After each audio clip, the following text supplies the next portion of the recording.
में स्वागत है। और देखिए विद्यार्थियों, आज हम बात करते हैं आपके अगले खंड पवन दूतिका का जो चैप्टर है उसके अंतिम भाग की। और इसमें हम साथ में समरी भी करेंगे, तो उसे आप ध्यान सुनेंगे, ठीक है। और अब तक जो समरी क्या है, समरी है कि जो पवन दूतिका के को पवन को दूतिका बना के राधा जी भेजती हैं, वह अपने महल में अर्थात अपने सदन में बैठी हुई हैं। प्रातः का समय है। तभी ये प्रातः समय कैसे पता चला, अयोध्या सिंह उपाध्याय जी ने उसमें वर्णन किया है कि प्रातः काल की जो पवन है वो आती है। तभी राधा जी वहाँ बैठी हुई हैं। श्री कृष्ण अपने प्रिय श्री कृष्ण के विरह में व्याकुल हैं वह, और व्याकुलता से बैठी हुई हैं। तभी उन्हें, क्योंकि संयोग के समय चीज़ें अच्छी रहती हैं, वही वियोग के समय दुखदायी प्रतीत होती हैं। तो उस वियोग के समय में उन्हें शीतलम मंद सुगंध वायु भी उन्हें अच्छी प्रतीत नहीं हो रही, अर्थात वो अभी उन्हें सही नहीं लग रही है। वह भी उनकी विरह को और बढ़ाने वाली उन्हें प्रतीत हो रही है, महसूस हो रही है। तो वह पवन को फटकार लगाते हुए कहती हैं कि हे पवन, हे वायु, तू मुझे इतना क्यों सता रही है? क्या तू भी काल की क्रूरता से कलुषित हुई है? और वो अगले ही पल पवन से कहती हैं, तू मेरी संदेशवाहिका बन करके मेरे प्रियतम श्री कृष्ण के पास जा और उन्हें मेरी सारी व्यथा सुना दे। लेकिन वह सब समझाती हैं कि जब तू मार्ग में जाएगी तो मार्ग में तुझे जो लोग पड़े, जैसे किसान हैं, किसान स्त्री है, या तो उनका भी तुझे, उनकी भी चिंता करनी है, उनको भी तुझे क्या देनी, शीतलता प्रदान करनी है, ठीक है। जैसे से मतलब इससे ये समझ अयोध्या सिंह उपाध्याय जी ने बहुत ही सुंदर वर्णन राधा जी के माध्यम से किया है। उन्होंने राधा जी के सामाजिक रूप को भी यहाँ पर प्रस्तुत किया है कि उन्होंने राधा जी को एक आदर्श समाज सेविका, आदर्श समाज का चिंतन करने वाली स्त्री के रूप में उन्होंने उनका वर्णन किया है, उनका चित्रण किया है आदर्श समाज सेविका के रूप में। और अगले ही पल वह समझाती हैं कि जब तू मथुरा में पहुंच जाएगी तो मथुरा की जो शोभा है, वहाँ के जो वन हैं, उनको देखना मत भूलना। इससे उपाध्याय जी ने बताने का प्रयास किया है राधा जी के माध्यम से कि मथुरा की सुंदरता है वो भव्य है, वहाँ के वन भव्य है, वहाँ की शोभा भव्य है। अर्थात वहाँ जो वहाँ के सदनों को, वहाँ के मंदिरों को देखता है वह आकर्षित हुए बिना नहीं रह सकता, अर्थात वो मोहित होगा ही होगा। दूसरा अब उन्होंने समझाया है, उन्होंने ये बताने का प्रयास किया उपाध्याय जी ने राधा जी के माध्यम से कि वहाँ के जो मंदिर हैं उनमें जो शाम को आराधना होती, प्रभु की स्तुति होती है, उसमें जो स्तुति के होते समय वहाँ नाना प्रकार के वाद्य यंत्रों द्वारा उनकी स्तुति की जाती है। इसका भी उन्होंने अच्छा वर्णन किया है राधा जी के माध्यम से। और वह फिर आगे समझाती हैं कि जब तू मथुरा धाम में पहुँच जाएगी तो वहाँ जा कर के तुझे वो प्रभु अपने प्रीतम श्री कृष्ण की उन्हें पहचान बताते हुए पवन को समझाती हैं कि तुझे उनकी पहचान कैसे करनी है। पहचान के बाद में वो फिर उन्हें बताती हैं कि उनसे मिलने के बाद तुझे में ये गुण तो है नहीं कि तू मेरा दुख समझा सके, तेरे मुंह नहीं है, गुण मतलब तेरे मुख नहीं है, अमुखी पवन है। अब अमुखी पवन को वो समझाती हैं, क्या समझाती हैं कि तू नाना प्रकार के यत्नों के द्वारा उनके सदन में, उनके महल में कहीं चित्र टगे हों, कहीं माला पड़ी हो, तो इस प्रकार से उसमें आपने पूरा मैंने व्याख्या समझाई है, पूरी व्याख्या आपने पढ़ी है। उसी का वर्णन आगे करते हुए वो प्रस्तुत पदों में वर्णन करती हैं, उसकी हम व्याख्या करते हैं।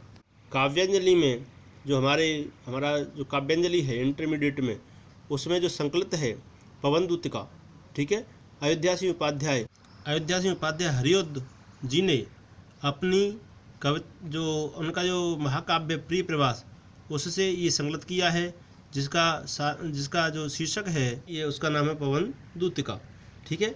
तो अब इसके जो आगे का पद है उसे हम देखते हैं। आगे का पद है आपके समक्ष, इसमें लिखा हुआ है, इसे एक बार काव्य पाठ कर लेते हैं कि सूखी जाति मलिन लतिका, कि सूखी जाति मलिन लतिका जो धरा में पड़ी हो, तो पावों के निकट उसको श्याम के लागे राना।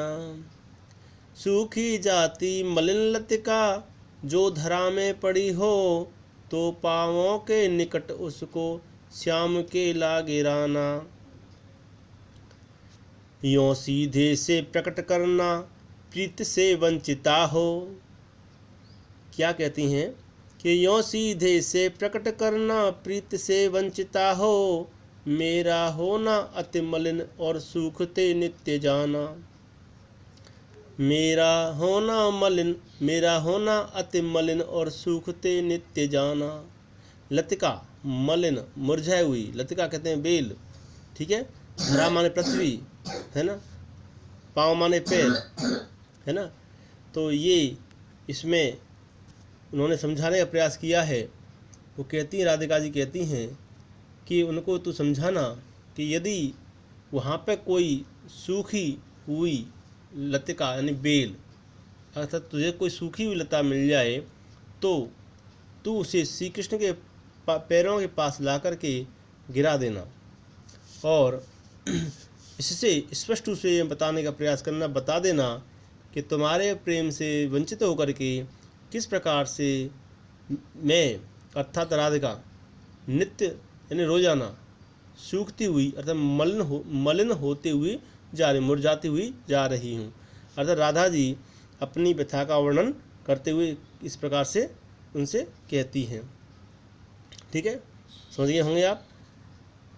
अब आगे का पद देखते हैं कि कोई पत्ता नवल तरु का पीत जो हो रहा हो, कोई पत्ता नवल तरु का पीत जो हो रहा हो, तो प्यारे के द्रव्युगल के सामने ला उसे ही।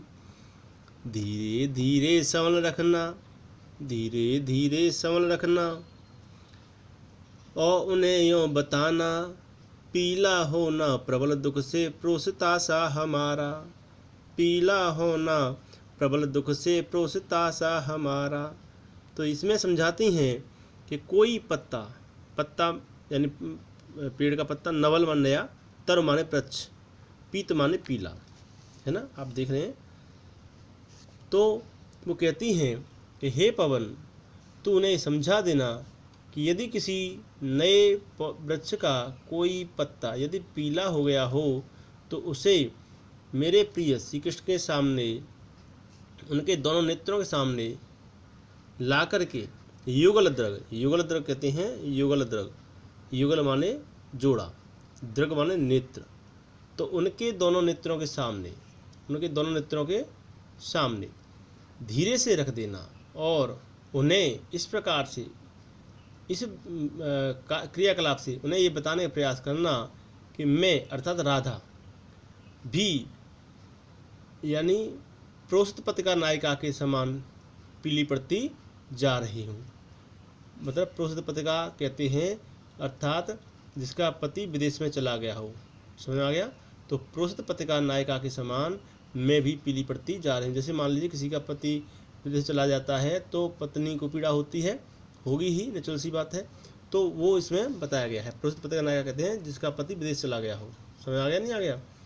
तो ये उन्होंने प्रोस्त पत्रिका का अर्थ मैंने आपको बता दिया है, ये समझ में आ गया होगा। अगला पद देखते हैं। यों प्यारे को विदित करण के सर्व मेरी व्यथाएं, यों प्यारे को विदित करके सर्व मेरी व्यथाएं, धीरे धीरे बहन करके पाँव की धूल लाना, थोड़ी सी भी चरण रज जो ला न दे तू, देगी हमें तू, हा कैसे तो व्यथित चित्त को बोध में दे सकूंगी। क्या कह रही हैं इसमें, जो ये दो पद हैं इसमें एक पद लास्ट और है, उसे भी देखते हैं। क्या है कि पूरी होवे, इसको हम बाद में पढ़ेंगे, पहले इसको अर्थ कर लेते हैं, बहुत सुंदर अर्थ है। क्या कह रही हैं, उन्होंने सुंदर वर्ण शब्दों में कहा है कि ये पंक्तियाँ जो हैं इनमें क्या उन्होंने, यहाँ देखिए राधिका जी ने सच्चे प्रेम की भावना को व्यक्त करते हुए किया है। सच्चा प्रेम जिसे कहते हैं उसकी वो भावना है, उन्होंने कहते हैं निस्वार्थ प्रेम भाव, ठीक है, उसको यहाँ पर उन्होंने दिखाने का प्रयास किया है अयोध्या सिंह पद्मा जी ने, कि यदि तू कुछ भी न कर पाए, तुझसे कोई भी काम न हो पाए, तो इतना तो कर सकती है कि उनके चरणों को स्पर्श करके आ जाना, और तू चरणों स्पर्श कर लेगी तो मैं भी तुझी को अपने हृदय से लगा करके संतोष कर लूँगी। मैं समझ लूँगी कि तूने उनके स्पर्श किए, मैं तुझे स्पर्श कर लूँगी, तो मैं उसी से संतुष्ट हो जाऊँगी। कितनी शुद्ध सात्विक भावना का यहाँ पर वर्णन किया गया है। क्या कहती हैं, हे पवन, जैसा मैंने बताया है वैसा ही तेरी समस्त व्यथाएं मेरे प्रिय कृष्ण के सम्मुख व्यक्त करना। यदि तू वापस आए और वापस आए और एक कार्य करना, तू धीरे से उनके पैरों की अथवा उनके चरणों की धूल को लेके आ जाना। तो यदि तू मुझे उनकी थोड़ी सी चरणों की धूल ला देगी, तो मैं उसे अपने मस्तक से लगा करके, मस्तक से चढ़ा करके अपने दुखी मन को सांत्वना दे लूँगी, अर्थात मैं अपने हृदय में धैर्य धारण कर लूँगी। समझ आ गया? इसमें कोई विदित करना माने बताना, मेरी सारी व्यथाएं माने सारी परेशानियाँ, ठीक है, धूले माने चरण रज बहन करके ले करके आना, ठीक है, और इसमें कोई कठिन शब्द तुम्हें दिखाई नहीं दे रहा है ना। तो इस प्रकार से व्यथित चित्त अचिंतित हृदय को, व्यथित चित्त माने ये व्यथित चित्त अरे चिंतित हृदय को, पीड़ित हृदय को, चित्त यानी मन को समझाना, ठीक है, मैं समझा लूँगी। इस प्रकार से आपको समझ में आ गया होगा। और लास्ट पद देखते हैं। लास्ट पद में क्या कह रही हैं कि यदि तुझसे कोई भी पूरा न हो पाए, कोई बात पूरी न हो पाए, तो क्या कहती हैं कि पूरी होवे न यदि तुझसे अन्य बातें हमारी, तो तू मेरी विनय इतनी मान ले और चली जा। पूरी होवे न यदि तुझसे अन्य बातें हमारी, तो तू मेरी विनय इतनी मान ले और चली जा। क्या कहती हैं कि छू के प्यारे कमल पग, कमल के समान चरण, कमल पग, छू के प्यारे कमल पग और प्यार के साथ आजा, जी जाऊंगी हृदय तल में मैं तुझी को लगाए। राधे कृष्णा। जय हो वंशी वाले, राधा रानी की जय। बहुत सुंदर वर्णन किया है उपाध्याय जी ने। यहाँ पर क्या कहते हैं कि हे पवन, अब तक मैंने जितनी बातें तुझको बताई हैं, ये तो इसमें तुझसे ये बातें पूरी न हो सकें, तो मेरी बस इतनी सी विनती है, इतनी बात मान ले, इतनी बात स्वीकार कर ले, करके तुरंत ही मेरे प्रीतम के पास चली जा और मेरे प्राण प्रिय के कमल रूपी चरणों को, कमल रूपी पैरों को प्रेम के साथ स्पर्श करके, प्रेम के छू करके तू आजा, प्रेम के छू करके आजा। और जब तू आ जाएगी तो मैं तब अपने हृदय से, अपने जो मेरा वह के द्वारा मृत प्राय मेरा जो हृदय है, यानी मृतक के समय हृदय हुआ है, तो मैं उसी को अपने हृदय से लगा कर से फिर से जीवन धारण कर लूँगी, अर्थात फिर से मैं जी जाऊँगी, ठीक है, हृदय तक अपने हृदय से मैं से लगा लूँगी। तो ये बहुत सुंदर वर्णन किया है। इसमें अयोध्या जी, उपाध्याय जी जो हैं, उनको बहुत सुंदर उन्होंने राधा जी का जो चित्र है उसकी बहुत सुंदर झांकी प्रस्तुत की है उन्होंने, और उन्होंने एक सुंदर नायिका के रूप में निस्वार्थ भाव का यहाँ उन्होंने बहुत सुंदर वर्णन किया है। और इसको आप, इसमें अगर कोई समस्या हो, कोई चीज़ समझ नहीं आई हो, तो आप मुझसे पूछ सकते हैं। समझ आ रही बात? यदि आपको इसमें कोई भी पूरे चैप्टर में कोई भी व्याख्या, कोई भी पद, कोई भी शब्द का अर्थ नहीं आए, तो मुझे कमेंट ज़रूर करें।